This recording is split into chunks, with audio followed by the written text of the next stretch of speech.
Good morning મિત્રો, welcome to my YouTube channel. હું છું રાવલ સાગર. આપ સૌનું સ્વાગત કરું છું મારી યુટ્યુબ ચેનલમાં. તો આજના આપણા લેક્ચરમાં આપણે મેથ્સ 103 એટલે કે કેલ્ક્યુલસ 1 એન્ડ મેટ્રિક્સ એલ્જિબ્રાની અંદર યુનિટ નંબર 4માં આગળ વધવાના છીએ, જેની અંદર આજે આપણે એક્ઝામ્પલ જોવાના છે.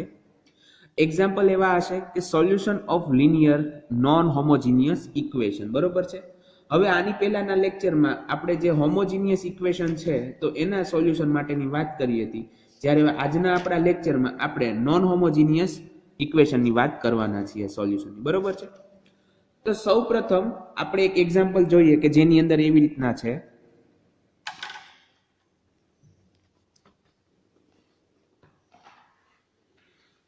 એક્ઝામ્પલ 1 તમને કીધું છે show that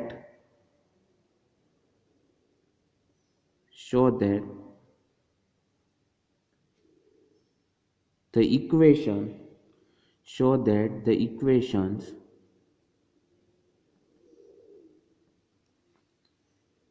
x plus y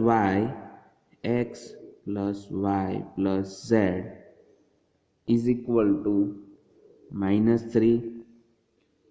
ત્યારબાદ 3x plus y minus 2z is equal to -2. and third equation 2x plus 4y plus 7z is equal to 7 are not consistent.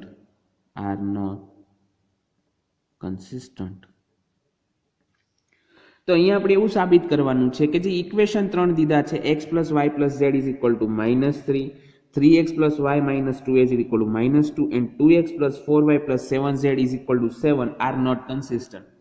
હવે જ્યારે આપણે ડેફિનેશન જોઈ હતી અલગ અલગ ઇક્વેશનના ટાઈપની, કે જેમ કે homogeneous equation, non homogeneous equation, ત્યારબાદ એની સાથે સાથે આપણે બીજી એક ડેફિનેશન જોઈ હતી કે કન્સિસ્ટન્ટ છે કે ઇનકન્સિસ્ટન્ટ. મતલબ કે જો કોઈ ઇક્વેશન છે, કોઈ ઇક્વેશન તમને આપેલું હોય અને એમના જો સોલ્યુશન તમને મળતા હોય તો એવા જે ઇક્વેશન છે એને કહેવાય કન્સિસ્ટન્ટ ઇક્વેશન. બરોબર. અને જે આપેલા ઇક્વેશનમાં જો એનું કોઈ પણ સોલ્યુશન તમને ન મળતું હોય, બરોબર, તમે પરફેક્ટલી ડિફાઇન ન કરી શકો કે ભાઈ x = 1 મળે છે, y = 2 મળે છે, કે કોઈ કિંમત એકબીજા પર ડિપેન્ડન્ટ હોય, બરોબર છે, એવી પણ મળતી હોય તો પણ અને એની સિવાયનું જે કોઈ પણ છે એને શું કહેવાશે? ઇનકન્સિસ્ટન્ટ. મતલબ કે જે ઇક્વેશનના તમે સોલ્યુશન ફાઇન્ડ નથી કરી શકતા એને કહેવાય ઇનકન્સિસ્ટન્ટ ઇક્વેશન. બરોબર છે. તો અહીંયા આપણે શું સાબિત કરવાનું છે કે આર નોટ કન્સિસ્ટન્ટ મતલબ કે કેવો હશે? ઇનકન્સિસ્ટન્ટ. હવે આપણે તો એવું દર્શાવશું કે આપેલા ઇક્વેશનમાં આપણે પ્રોપર એના જે સોલ્યુશન ફાઇન્ડ કરી શકતા નથી. બરોબર. તો હવે આપણે સોલ્યુશનની વાત કરીએ.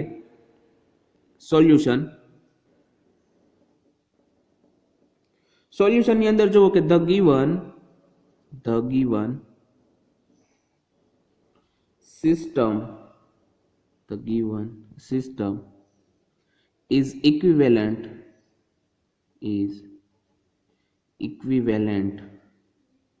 to ax is equal to b. જો અહીંયા આપણે ax is equal to b કોના? તો કે મેટ્રિક્સ ફોર્મની અંદર આપણે ઇક્વેશનને લખીએ તો એ કઈ રીતના લખવાનું? તો એ શું થશે? તો કે આપણા જે પણ કોએફિશિયન્ટ છે, મતલબ કે પહેલી રો ની અંદર x નો કોએફિશિયન્ટ 1, y નો કોએફિશિયન્ટ 1, z નો કોએફિશિયન્ટ 1, ત્યારબાદ બીજી રો ની અંદર x નો કોએફિશિયન્ટ 3, y નો કોએફિશિયન્ટ 1, z નો કોએફિશિયન્ટ -2 અને ત્યારબાદ થર્ડ રો ની અંદર 2, 4 અને 7. બરોબર છે. આટલું સમજાઈ ગયું.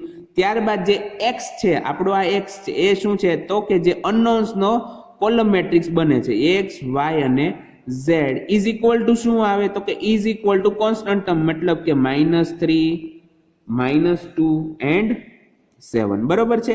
અહીંયા સુધીની વાત ક્લિયર થઈ ગઈ છે. હવે આપણે શું કરશું? જો આપણે પ્રીવિયસ લેક્ચરની અંદર એક નવો વર્ડ વાપર્યો હતો, ઓગમેન્ટેડ મેટ્રિક્સ. તો હવે આપણે ઓગમેન્ટેડ મેટ્રિક્સ લખશું. નાવ augmented matrix is now augmented matrix is તો augmented matrix શું થશે તો કે a સેમિકોલન b બરોબર a સેમિકોલન b પણ આને ઇઝ ઇક્વલ ટુ શું થશે જુઓ તો કે તમારે શું કરવાનું સૌપ્રથમ તમારે જે મેટ્રિક્સ a છે એ લખી નાખવાનું એટલે કે 1 3 2 1 1 4 1 -2 7 બરોબર છે આવી રીતના કરવાનું ત્યારબાદ તમારે એક લાઈન ડ્રો કરી લેવાની અને ત્યારબાદ જે તમારો b છે b એ લખી લેવાનું એટલે કે -3 -2 7 બરોબર હવે આપણે શું કરશું હવે આપણે આ જે ઓગમેન્ટેડ મેટ્રિક્સ છે એને એસાઇલોન ફોર્મની અંદર ટ્રાન્સફર કરવાના છીએ બરોબર છે એને એસાઇલોન ફોર્મની અંદર ટ્રાન્સફોર્મ કરશું તો આપણે શું થશે જોજો કે ઇનકન્સિસ્ટન્ટ હશે કન્સિસ્ટન્ટ હશે તો તમને જે રિલેટેડ છે વેલ્યુ તમને મળતી જશે બરોબર પણ ઇનકન્સિસ્ટન્ટ ની અંદર ક્યાંક એવું બનશે કે જે હકીકતમાં મેથેમેટિકલી સાચું ન હોય તો હવે શું કરશું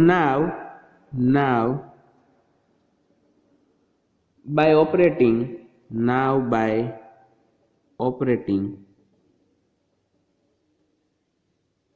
R231 we get now by operating નહીં આવે અહીંયા હવે આપણે શું કરશું તો કે જે એશેલોન ફોર્મની અંદર શું કરવું પડશે તો કે અહીંયા 1 છે તો એની નીચેની જે છે બધા 0 લાવવા પડશે બરોબર તો અહીંયા પણ 0 અને અહીંયા પણ 0 તો આપણે શું કરશું R12 -3 અને સાથે સાથે બીજી પ્રોસેસ કરશું R13 અહીંયા 0 લાવવા માટે -2 બરોબર છે તો આપણને શું મળે જુઓ તો કે ફર્સ્ટ રો જે છે આપણી એઝ ઇટ ઇઝ એટલે કે 1 1 1 અહીંયા આવી જશે -3 જુઓ હવે તમે જે પ્રોસેસ આ બાજુ કરવાના છો એ જ પ્રોસેસ આ બાજુ કરવાની છે બરોબર હવે તમે પહેલી રો ને -3 વડે મલ્ટીપ્લાય કરીને સેકન્ડ ની અંદર એડ કરો તો અહીંયા આવી જશે 0 ત્યારબાદ અહીંયા શું આવશે તો કે 1 -3 એટલે કે -2 અહીંયા શું આવશે -2 -3 એટલે કે -5 અહીંયા શું આવશે તો કે -2 હવે અહીંયા ઓલરેડી -3 છે બરોબર તો -3 into -3 એટલે કે 9 થશે અને -2 + 9 એટલે કે અહીંયા આવી જશે 7 બરોબર છે ત્યારબાદ તમે જુઓ તો અહીંયા શું થઈ જશે તો કે અહીંયા 0 આવશે ત્યારબાદ અહીંયા 0 - 2 એટલે કે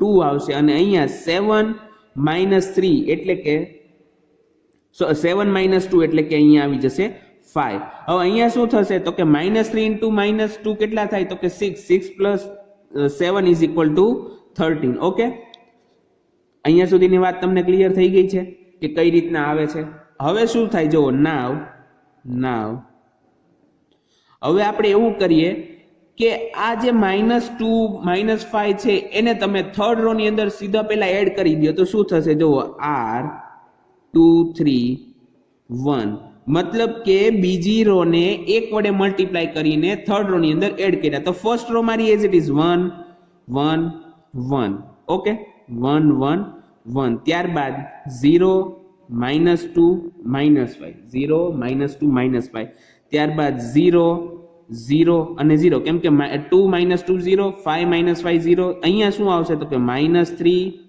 7 અને અહીંયા આવી જશે 13 + 7 = 20 બરોબર છે તો હવે તમે જો આ જે આપણો ઓગમેન્ટેડ મેટ્રિક્સ હતો એના પરથી આપણે એસાઇલોન ફોર્મ આપણે લાવ્યા બરોબર એસાઇલોન ફોર્મ ની અંદર ટ્રાન્સફોર્મ કરતા ગયા હજી ભલે અહીંયા 1 નથી પણ તમે એક વસ્તુ જોવો કે આ જે છે આખો a વાળો છે તો એની અંદર આપણે રો પ્રોસેસ કરી છે બરોબર છે આપણો x તો એઝ ઇટ ઇઝ રહેવાનો છે અને આ બાજુ b છે બરોબર છે તો આપણે b માં પ્રોસેસ કરી છે હવે ત્યારે જ અમે આ મેટ્રિક્સ ને એક સાથે x ની સાથે મતલબ કે કેપિટલ x ની સાથે મલ્ટીપ્લાય કરો તો તમને શું આવે એ જોઈ લઈએ આપણે તો પેલી રો 1 1 1 હતી તો તમને મળશે which is પહેલા અહીંયા લખીએ કે which is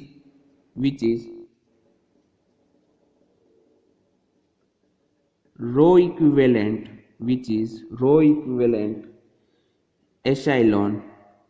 echelon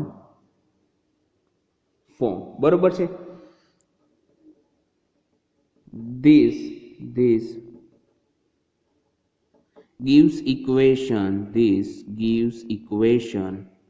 તો એના પરથી ઇક્વેશન આપણને મળશે પેલામાં શું હતું, પેલી રો ની અંદર બધા જ કોફિશિયન્ટ 1 1 1 હતા, એટલે કે x plus y plus z is equal two શું આવે, તો કે એના બરોબર તમને સામેની બાજુ b ની અંદર -3 હતો તો -3 મળે છે. ઓકે, ત્યારબાદ સેકન્ડ ની અંદર શું હતું, -2 -5. ઓકે, તો માઇનસ જુઓ 0 -2 -5 એટલે કે 0 × x એટલે 0 થઈ જાય, -2 × y એટલે કે -2y, -5 × z એટલે કે -5z ઇઝ ઇક્વલ ટુ હતા 7. ઓકે, આને કહી દો ઇક્વેશન નંબર 2. અને થર્ડ ઇક્વેશન જુઓ, સોરી થર્ડ રો જુઓ, તો થર્ડ રો ની અંદર અહીંયા જુઓ શું છે 0 0 0 અને અહીંયા 20 છે, મતલબ કે 0 × x plus 0 × y plus 0 × z એટલે કે શું આવે 0 ઇઝ ઇક્વલ ટુ 20 આવી જશે. એન્ડ 0 ઇઝ ઇક્વલ ટુ 20 આને તમે કયો ઇક્વેશન નંબર 3. પણ હવે તમે ઇક્વેશન નંબર 3 ને ચેક કરો, 0 ઇઝ ઇક્વલ ટુ 20. કોઈ દિવસ મેથ્સમાં પોસિબલ થાય ખરી કે તમે 0 બરાબર 20 લખી શકો? ન થાય, બરોબર છે. Equation 3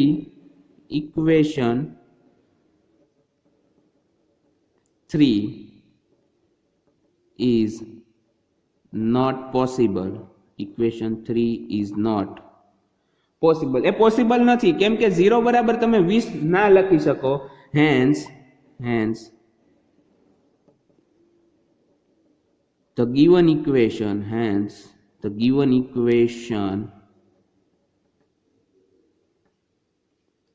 are not consistent. બરોબર છે. તમને જો હવે પૂછવામાં આવે કે કન્સિસ્ટન્ટ છે કે નથી, તો તમારે આવી રીતના ચેક કરવાનું રહેશે. બરોબર છે. એને તમારે હજી જો આપણે શું થઈ શકે, તો કે અહીંયા જે -2 -5 છે, તો આની અંદર જો સાવ એસાઇલન ફોર્મની અંદર જ આપણે ટ્રાન્સફોર કરી દઈએ તો -2 મારે કોમન કાઢવા પડશે. બરોબર છે. એટલે કદાચ હજી હું એક આવી રીતના લખી શકું કે r2 -1/2. બરોબર, આ પ્રોસેસ એક તમે એક્સ્ટ્રા કરી નાખજો અને પછી જે ઇક્વેશન આવે છે એ રીતે લખજો. બરોબર છે. તો અહીંયા તમારી કન્સિસ્ટન્ટ છે કે ઇનકન્સિસ્ટન્ટ એ આવી રીતના ચેક કરવાનું. જો બે વર્ડ્સ યુઝ થઈ શકે, તમને એવું કહેવામાં આવે કે show that the given equation are consistent. બરોબર છે. અથવા તો એવું કહેવામાં આવે કે શો ધેટ કે given consistent are not given equation are not consistent. અને નોટ કન્સિસ્ટન્ટ કે ઇનકન્સિસ્ટન્ટ કે બંનેનો મીનિંગ સમાન થાય. બરોબર, કે બંનેની અંદર ઇક્વેશનના સોલ્યુશન તમને મળે નહીં. તો અહીંયા જે આપણો હતો પહેલો એક્ઝામ્પલ પૂરો થાય છે. હવે આપણે વાત કરવાના છીએ સેકન્ડ એક્ઝામ્પલની. હવે આપણો બીજો એક્ઝામ્પલ છે, એની અંદર આપણને કીધું છે કે solve x + y + z = 6, x - y + z = 2 and 2x + y - z = 1. બરોબર છે. તો આને આપણે સોલ્વ કરવાના છીએ, પણ આને આપણે બે અલગ અલગ મેથડથી સોલ્વ કરશું કે જેની અંદર જવાબ તમને આન્સર બંનેની અંદર x y z નો સમાન આવે છે, પણ બે અલગ મેથડ છે. બરોબર, અને એ મેથડ આપણે કઈ રીતના યુઝ કરી શકીએ એ પણ ડિસ્કસ કરી લેશું. તો the given system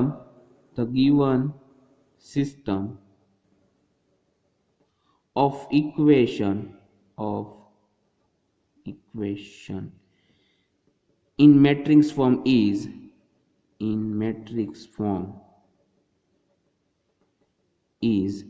ax = b. બરોબર છે. ax = b. હવે આ તો તમને ક્લિયર થઈ ગયું છે કે આપણે ax = b કઈ રીતના લખવાના છીએ.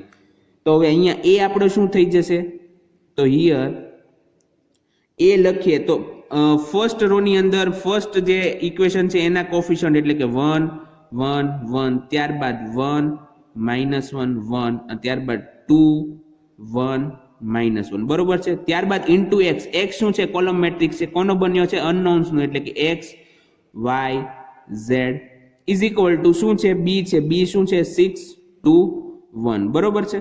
હવે અહીંયા આપણે શું કરીએ, સૌપ્રથમ આપણે a જે છે શ્રેણિક એના નિશ્ચયકનું મૂલ્ય ફાઇન્ડ કરીએ કે determinant of a. Now determinant of a is equal two શું થશે, જો 1 -1 × -1 1 × -1 અને 1 × 1 એટલે કે અહીંયા આવી જશે -1. ત્યારબાદ -1 અહીંયા શું -1 × 1 -1 2 × 1 2 અને આગળ માઇનસ એટલે -2. ત્યારબાદ +1 1 × 1 1 2 × -1 એટલે કે +2. બરોબર છે. તો ઇઝ ઇક્વલ ટુ અહીંયા તો 0 થઈ ગયો છે, ત્યારબાદ -1 -2 -3 -3 ઇન્ટુ -1 એટલે કે +3. સિમિલરલી 1 + 2 3 3 ઇન્ટુ 1 3 એટલે કે +3 is equal to 6 which is not equal to 0.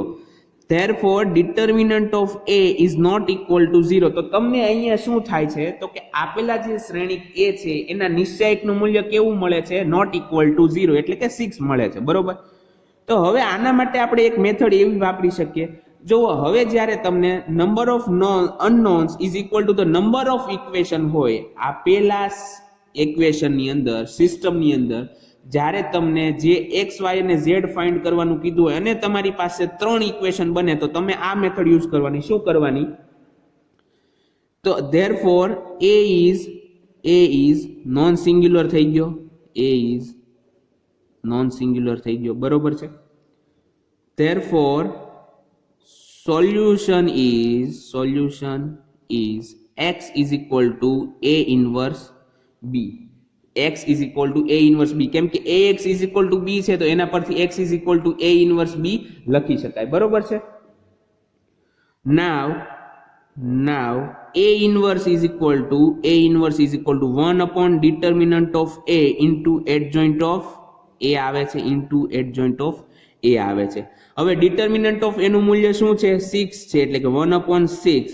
અને adjoint of a કઈ રીતના જો તમારે અહીંયા એકનો એડજોઇન્ટ -1 ઇન્ટુ -1 1 1 -1 0 એટલે કે અહીંયા 0 લખી નાખવાના, બરોબર છે.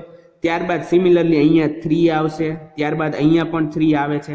હવે તમને એડજોઇન્ટ કઈ રીતના ફાઇન્ડ કરવાનો એ ઓલરેડી ખબર છે, તો તમારે એક કઈ રીતના લખવાનો, બરોબર છે. તો સીધું અહીંયા મૂકી દેવાના, અથવા તો તમે એક બે ના છે એડજોઇન્ટ મેળવી શકો છો અને ત્યારબાદ એના આખા શ્રેણિકની અંદર ટ્રાન્સપોઝ લઈ લેવાનો. 0 3 3 2 -3 1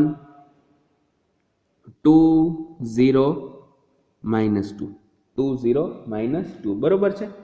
તો હવે શું થશે જુઓ, હવે તમારે આઈધર તમે 1 આ જે 6 છે ને અંદર મલ્ટીપ્લાય કરી દો તો therefore a inverse is equal two શું મળશે જુઓ, 0/6 તો 0 3/6 એટલે કે 1/2 3/6 એટલે કે 1/2, ત્યારબાદ 2/6 એટલે કે 1/3 -3/6 એટલે કે -1/2, ત્યારબાદ 1/6 અહીંયા આવી જશે 1/3 1/3 0 અને 1/3. ઓકે, તો આ તમને મળી ગયો છે a ઇન્વર્સ. હવે તમારે શું કરવાનું છે? therefore x is equal to a inverse b છે તો a inverse b ફાઇન્ડ કરવાનું. a inverse તો તમને ઓલરેડી ખબર છે શું છે, તો કે 0 1/2 1/2 1/3 -1/2 1/6 1/3 0 1/3 ઇન્ટુ તમારે શું કરવાનું છે? b લખવાનો. તો b શું છે આપણી પાસે? 6 2 1 6 2 1. તો હવે હું મલ્ટીપ્લાય કરી નાખું, અહીંયા હવે જો હું મલ્ટીપ્લાય કરી નાખો તો મને શું મળે જુઓ, તો કે 0 × 6 0 1/3 × 2 2/3, ત્યારબાદ 1/3 × 1 એટલે કે +1/3 અહીંયા મળી જશે. ઓકે, ત્યારબાદ સેકન્ડ રો ની અંદર 1/2 × 6 એટલે 6/2 કેટલા થઈ જશે? 3 થઈ જશે. ત્યારબાદ -1/2 × 2 કેટલા થઈ જશે? તો કે -1 અને 0 × 1 0. ત્યારબાદ 1/2 × 6 કેટલા થાય? 3. 1/6 × 2 કેટલા થશે? અહીંયા +1/3 અને ત્યારબાદ +1/3, બરોબર છે. તો અહીંયા સુધીની વાત તમને ક્લિયર થઈ ગઈ છે. હવે તમારે આગળ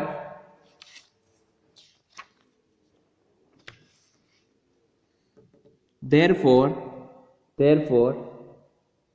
x is equal to sorry એક અહીંયા ચેન્જ થશે, આપણે અહીંયા -2 હોવાના લીધે અહીંયા -1/3 આવશે અને અહીંયા પણ એવું થશે -1/3. તો અહીંયા જે છે +1/3 ના બદલે -1/3. તો therefore તમને x is equal to મળશે, x is equal to first જે એલિમેન્ટ છે એ 2/3 + 1/3 એટલે કે 1 થઈ જશે, ત્યારબાદ 2 અને ત્યારબાદ 3, બરોબર છે. x is equal to 1 2 અને 3. તો અહીંયા તમને therefore